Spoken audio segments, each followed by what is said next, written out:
Imagine a mattress shop in Nakuru that decided it's going to feed all of East Africa. That's Nakumatt. But that blow up came up with a price tag nobody told us about. Let me take you from the first shop to the empire, then the cracks, and the downfall. Nakumatt actually started as a mattress shop, Nakuru Mattress, and the name stuck. The family that ran it slowly turned it into a supermarket, new categories, new stores, new confidence. By the 2000s, Nakumatt became the place to shop in Kenya.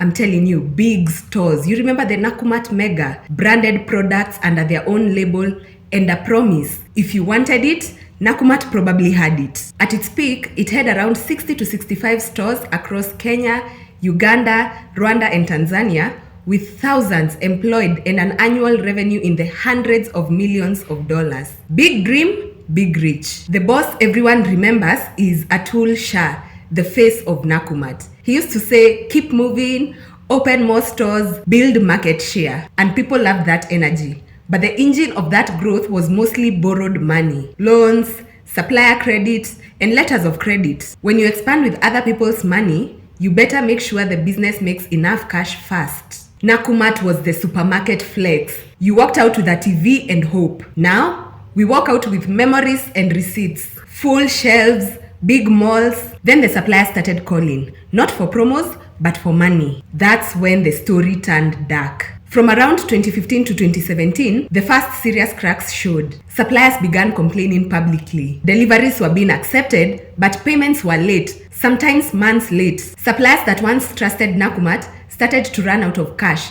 because their invoices weren't being paid on time. Then the audits came, an independent verification, and later receivers or administrators. They found something shocking. Auditors reported that about 18 billion of stock value was effectively unaccounted for. A massive adjustment in the books that the administrators flagged as a black hole. That's not your usual bookkeeping mistake. That's huge and explains why suppliers and banks were freaked out. Meanwhile, overall liabilities ballooned. Different reports put total outstanding debt and creditor exposure in the tens of billions. By some counts, reports say Nakumatt's debts were around 35 to 38 billion owed to suppliers, banks, and other creditors. A crisis level for a private retailer. There are some real-world examples. Small suppliers like farmers or small distributors, they told reporters that they were owed tens of millions. Judy Wairimo, who was a supplier, later told media she lost millions when Nakumatt failed to pay. Imagine delivering onions or milk and being told,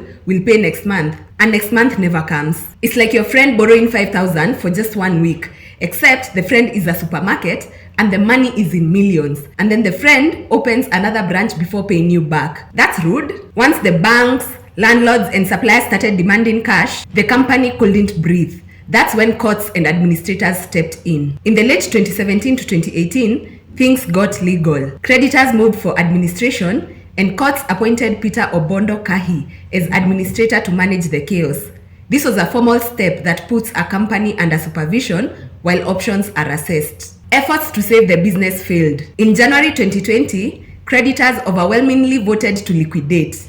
Reports said about 92% of creditors backed liquidation, meaning most creditors accepted that the company should be wound up and assets sold to pay debts, rather than trying to restructure. That effectively closed the book on most hopes of Nakumatt restarting at scale. Legal fights followed. Creditors targeted the assets and sometimes the family. There were court cases seeking to attach properties linked to the Shah family. Media reported banks moving to recover loans secured against properties linked to former directors. So what did the collapse leave behind? Thousands of employees lost jobs or wages.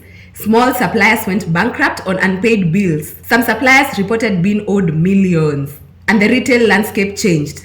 New players like Naivas, Carrefour, ShopRite moved into the spaces Nakumatt left. Nakumatt's story is a Kenya story. Big dreams, big heartbreak, and a lesson. A huge brand built a nation's shopping habit and then vanished in an accounting nightmare. For me, the saddest part is all the small people left holding the bag. Suppliers, workers, families. So that audit that revealed the 18 billion shillings missing, that was the start of Nakumatt just going down. So yeah, that's it for this video, and I'll see you in the next one. Make sure you're following me and share these videos out so that they reach to many more places. Yeah, see you in the next one.